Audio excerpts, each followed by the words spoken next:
You all are welcome in chemistry classes for class 11th. In the previous video, we have started with the introduction of their functional groups of the organic compounds, in which we have studied about prefixes and suffixes of the respective functional groups, which are very much important and essential. So we will continue with the names of the functional groups, their prefixes and suffixes. Okay, so let us start the video. Functional group is carboxylic acid. Very popular functional group, 10th में भी आपने पढ़ा हुआ है. Its formula is, functional group is bond COOH, or it can also be written like this, bond C double bond OH. भाई मैंने इस तरीके से ऐसे इसीलिए लिखा है कि जब भी कोई कंपाउंड का नाम आता है तो फंक्शनल ग्रुप को आइडेंटिफाई करना सबसे प्राइम मोटिव होता है. अक्सर बच्चे फंक्शनल ग्रुप को ही गलत आइडेंटिफाई करते हैं तो नाम भी गलत हो जाएगा, राइट. तो ये ध्यान रखने की बात है. इसका प्रीफिक्स है कार्बोक्सी और सफिक्स है ओइक एसिड. तो जब हम इसका आईयूपीएसी नेम लिखेंगे तो एल्केन प्लस ओइक एसिड, ओ वोवल है तो ई हट जाएगा, आईयूपीएसी नेम हो जाएगा इसका alkanoic acid, right. Alkanoic acid. First member of this group is HCOOH. एक कार्बन एटम है methanoic acid, common name formic acid. Second member CH3COOH, very popular compound, ethanoic acid और common name acetic acid. Third member CH3CH2COOH, तीन carbon atom propanoic acid, common name propionic acid. Propionic है, ध्यान रखें, PROPIONIC, propionic acid. चार carbon atom की acid CH3CH2CH2COH, butanoic acid, common name है इसका butyric acid, BUTYRIC, butyric acid. ठीक है. जिन कार्बोक्सिलिक एसिड में एक ही COH ग्रुप होता है उनको बोलते हैं हम लोग मोनो कार्बोक्सिलिक एसिड. जिनमें दो होते हैं उनको बोलते हैं डाई कार्बोक्सिलिक एसिड. जैसे हमने ये लिया example COOH single bond COOH, दो कार्बन एटम तो ईथ, सिंगल बॉन्ड तो एन, दो कार्बोक्सिलिक एसिड ग्रुप हैं दोनों कार्बन एटम पर तो 1,2 डाईओइक एसिड. तो पूरा नाम हो जाएगा ईथेन 1,2 डाईओइक एसिड. कॉमन नेम होता है इसका ऑक्सैलिक एसिड, राइट. ये हो गया. तो ये कार्बोक्सिलिक एसिड की नेमिंग हो गई. अब हम चार अगले पढ़ेंगे जो ग्रुप्स होंगे उनको बोलते हैं हम लोग एसिड डेरिवेटिव्स. वो एसिड डेरिवेटिव का लॉजिक समझाता हूँ मैं आपको. फंक्शनल ग्रुप होता है COOH, ये है कार्बोक्सिलिक एसिड. इससे चार अलग अलग ग्रुप बनते हैं. ये OH हट करके, अगर यहाँ पर OH की जगह हमने Cl लगा दिया या कोई हेलोजन एटम लगा दिया तो इसको बोलते हैं, इनको हम लोग बोलते हैं, जैसे ये हो गया acid halide. Acid halide. Chlorine है तो बोलेंगे इनको एसिड क्लोराइड, इस तरीके से. दूसरा C डबल बॉन्ड ONH2, ये CONH2, इसको बोलते हैं हम लोग acid amide. C double bond OR, इसको बोलते हैं हम लोग एस्टर, COOR. और चौथा होता है C double bond C double bond O, इस तरीके से. इसको बोलते हैं हम लोग एसिड एनहाइड्राइड. ठीक. ये चार टाइप के एसिड डेरिवेटिव्स होते हैं.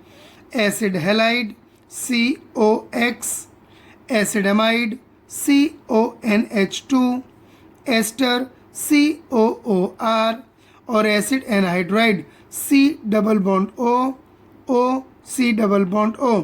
तो इन चारों की हम नेमिंग अब अगले सेक्शन में पढ़ते हैं। एसिड डेरिवेटिव यानी कि acid chloride, seventh functional group, also called as acid halide, क्योंकि एक्स अगर हम लेते हैं तो फंक्शनल ग्रुप होता है बॉन्ड COX। इसको ऐसे भी रिप्रेजेंट कर सकते हैं, bond C double bond O और X। एक्स की जगह मैं क्लोरीन ले रहा हूँ, मोस्ट पॉपुलर वन, तो ये हो जाएगा बॉन्ड COCl। इसका प्रीफिक्स होता है क्लोरोफॉर्माइल और सफिक्स होता है ऑयल क्लोराइड, OYL क्लोराइड। और अगर ब्रोमीन होगा यहाँ पर तो ऑयल ब्रोमाइड, आयोडीन होगा तो ऑयल आयोडाइड। तो ये सफिक्स को यूज़ करके IUPAC नेम ऐसे लिखते हैं, एल्केन प्लस ऑयल क्लोराइड, तो ये बन जाएगा एल्केनॉइल क्लोराइड। ये वोवल है तो ई गायब हो जाएगा, एल्केनॉइल क्लोराइड। फर्स्ट मेंबर है HCOCl, एक carbon atom, methanoyl chloride, methanoyl chloride, common name formyl chloride. Second member CH3COCl, दो कार्बन एटम है, ethanoyl chloride, common name acetyl chloride, ACETYL, acetyl chloride. Third member CH3CH2COCl, तीन carbon atom, propanoyl chloride, propanoyl chloride, and common name is propionyl chloride, propionyl chloride. ठीक है, noyl नहीं लगेगा common name में, nyl लगेगा, right, ये हो जाएगा। Next acid derivative is acid amide, functional group होता है CONH2। इसको हम ऐसे भी लिख सकते हैं C double bond O NH2। इसका प्रीफिक्स होता है कार्बामोइल, कार्बामोइल, CARBAMOYL, कार्बामोइल, और सफिक्स होता है एमाइड। अब इस एसिड एमाइड को हम तीन पार्ट में डिवाइड करते हैं, ध्यान रखना। एक यही है C double bond O NH2, इसको बोलते हैं हम लोग प्राइमरी एसिड एमाइड। अब अगर ये H जो ग्रुप है इसकी जगह कोई दूसरा एल्काइल ग्रुप लग जाए, CONHR ऐसे लग जाए, तो ये हो जाएगा सेकेंडरी एसिड एमाइड। और अगर ये दोनों H हट जाएं, C double bond O NR और R इस तरीके हो जाए, तो इसको बोलते हैं हम लोग टर्शरी एसिड एमाइड। तो एसिड एमाइड तीन टाइप के होते हैं बेटा, एक CONH2 primary acid amide, CONHR secondary acid amide, CONRR tertiary amide. तीनों की नेमिंग प्राइमरी, सेकेंडरी और टर्शरी तीनों की अलग अलग तरीके से करते हैं, वो हम एक एक करके समझते हैं। पहला है primary acid amide. First example HCONH2, एक ही कार्बन एटम है, फंक्शनल ग्रुप का कार्बन हम इंक्लूड कर रहे हैं क्योंकि वो चेन में इंक्लूडेड होता है। एक carbon atom methanamide, METHANAMIDE, methanamide, common name formamide. Second number CH3CONH2, ethanamide, दो कार्बन एटम है इसीलिए, common name acetamide, ACETA, acetamide. तीन carbon atom CH3CH2CONH2, propanamide, common name propionamide, propio PIO है यहाँ पर बीच में, प्रोपियोनामाइड, इस तरीके से कॉमन नेम है। अब वही मैंने क्लासिफिकेशन बताया, ये नेमिंग बताई मैंने प्राइमरी एमाइड की RCONH2 की, फिर सेकेंडरी एमाइड RCONHR, फिर टर्शियरी एमाइड RCONRR। तो अब मैं बता रहा हूँ आपको सेकेंडरी एसिड एमाइड की नेमिंग RCONHR-। ये मैंने R डैश इसलिए लगा दिया है क्योंकि ये एल्काइल ग्रुप और ये एल्काइल ग्रुप सेम भी हो सकते हैं और कभी अलग अलग भी हो सकते हैं। तो इसकी नेमिंग लिखने का तरीका क्या है, ध्यान से समझें। N, कैपिटल N, ये कैपिटल N इस नाइट्रोजन एटम को रिप्रेजेंट करता है। तो इस नाइट्रोजन एटम पर कौन सा एल्काइल ग्रुप लगा हुआ है यहाँ पर, ये पहले इसको मेंशन करते हैं। N एल्काइल, N पर कौन सा एल्काइल ग्रुप लगा हुआ है पहले हम वो लिखते हैं N एल्काइल, और बाकी जो भी एमाइड है वो लिख देंगे एल्केनामाइड। तो नाम हो जाता है N एल्काइल एल्केनामाइड।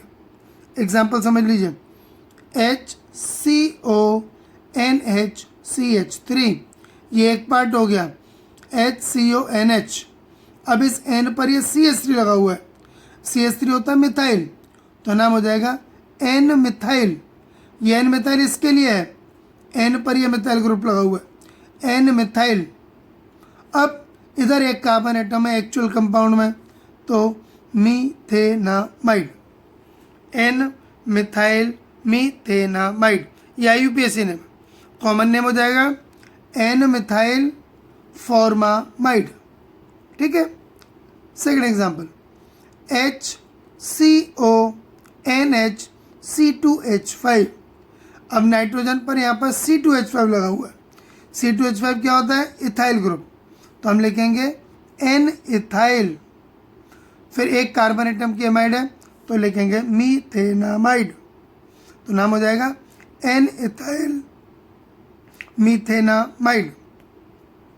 एक और एग्जांपल, CH3CONHCH3, N पर यहाँ पर मिथाइल ग्रुप लगा है तो हम लिखेंगे N मिथाइल। फिर एक्चुअल एमाइड में दो कार्बन एटम है, इथेनामाइड, तो नाम हो गया N मिथाइल इथेनामाइड। अब है टर्शरी एमाइड RCONRR। अब इसमें नाइट्रोजन पर दो एल्काइल ग्रुप लगे हुए हैं। अब ये दोनों एल्काइल ग्रुप कभी सेम भी हो सकते हैं, कभी अलग भी हो सकते हैं।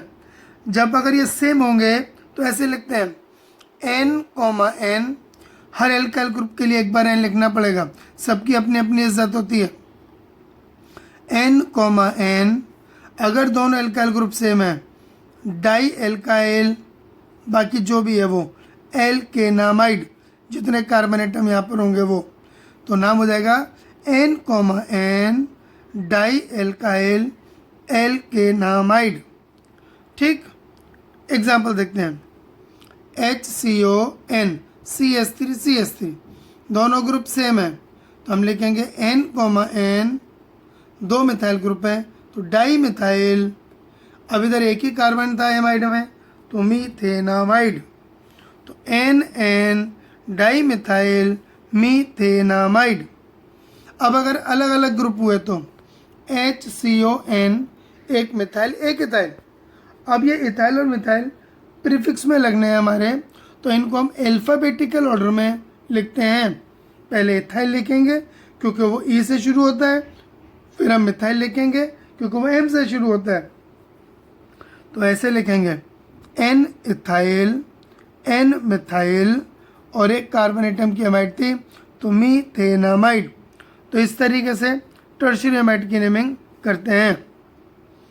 नेक्स्ट एसिड डेरिवेटिव थर्ड और total 9th functional group ester. आपने 10th में पढ़ा होगा कि when alcohol react with carboxylic acid in presence of concentrated sulfuric acid, it forms an ester with fruity smell और sweet smell। ठीक है ना, उसको रिएक्शन को बोलते हैं हम एस्टरिफिकेशन। तो ये वो एस्टर है। ठीक, इसका फंक्शनल ग्रुप होता है बॉन्ड COOR। इसको ऐसे लिखते हैं बॉन्ड COOR। इसका प्रीफिक्स होता है कार्ब एल्कोक्सी और सफिक्स होता है OH, ठीक है कि नहीं। और इसका IUPAC नेम ऐसे लिखते हैं हम लोग, एल्काइल एल्केनोएट, ठीक, एल्काइल एल्केनोएट। तो जब कोई भी एस्टर होता है वो ऐसे लिखा होता है RCOOR। अब कन्फ्यूजन होता है कि एल्काइल एल्केनोएट में हम एल्काइल किसके साथ लिखें और एल्केनोएट किसके साथ लिखें। तो यहाँ पर एक समझने वाली बात है, ध्यान से समझे और सुने कि दो एल्काइल ग्रुप हैं यहाँ पर, एक ये और एक ये। एक एल्काइल ग्रुप O से अटैच होता है और एक एल्काइल ग्रुप कार्बन से। तो जो एल्काइल ग्रुप ऑक्सीजन से अटैच होता है उसे हमेशा हम एल्काइल लिखेंगे और बाकी का जो पूरा पोर्शन होगा उसको हम लिखेंगे एल्केनोएट के अंदर, ठीक है। जो एल्काइल ग्रुप O से अटैच्ड होता है उसे लिखते हैं एल्काइल और बाकी पूरे पोर्शन को हम लिखेंगे एल्केनोएट। तो जब भी किसी एस्टर का नाम लिखना होता है, IUPAC नेम लिखनी होती है, हमेशा पहले उसका पार्ट एल्काइल लिखा जाता है, उसके बाद पार्ट एल्केनोएट का लिखा जाता है। सबसे ज़्यादा कन्फ्यूजन बच्चों को एस्टर की नेमिंग में ही होती है, ध्यान रखना इस बात का। मैं एग्जांपल बता रहा हूँ, जब मैं वर्कशीट आपको दूंगा तो समझ में आएगी बात कहाँ कन्फ्यूजन होती है। जैसे पहले एग्जांपल है HCOOCH3, तो ये पार्ट हो गया एल्केनोइड का और ये पार्ट हो गया एल्काइल का। तो ये हो गया मिथाइल और एक कार्बन एटम है methanoate. IUPAC name methyl methanoate, common name methyl formate, क्योंकि फॉर्मिक एसिड का एस्टर है ये। दूसरा मेंबर CH3COOCH3, तो ये हो गया मिथाइल, यहाँ पे दो कार्बन एटम है इथेनोएट, तो methyl ethanoate, common name methyl acetate, क्योंकि वो एसिटिक एसिड का एस्टर है। अगला एग्जांपल HCOOC2H5, तो ये हो गया इथाइल और इधर एक कार्बन एटम है मिथेनोएट, तो ये एस्टर हो गया ethyl methanoate, common name ethyl formate. अगला है CH3COOC2H5, तो ये हो गया इथाइल और ये हो गया इथेनोएट, तो नाम हो गया ethyl ethanoate. IUPAC name, common name ethyl acetate. हमेशा आपको ये ध्यान रखना है कि कौन सा एल्काइल ग्रुप O से अटैच्ड है और कौन सा एल्काइल ग्रुप कार्बन से अटैच्ड है, उसी के अकॉर्डिंग हम एस्टर्स की नेमिंग कर सकते हैं या करते हैं, नहीं तो सब गलती हो जाती है, ठीक है। तो आज की वीडियो के अंदर या एस्टर्स तक की इंट्रोडक्शन फंक्शनल ग्रुप की मैंने दी है आपको। अब अगली वीडियो में बाकी के सारे फंक्शनल ग्रुप्स इन्वॉल्व हो जाएंगे, फिर फंक्शनल ग्रुप की इंफॉर्मेशन सारी ख़त्म हो जाएगी, फिर रूल्स शुरू होंगे कि how to write the nomenclature of the compounds containing more than one functional group. Okay.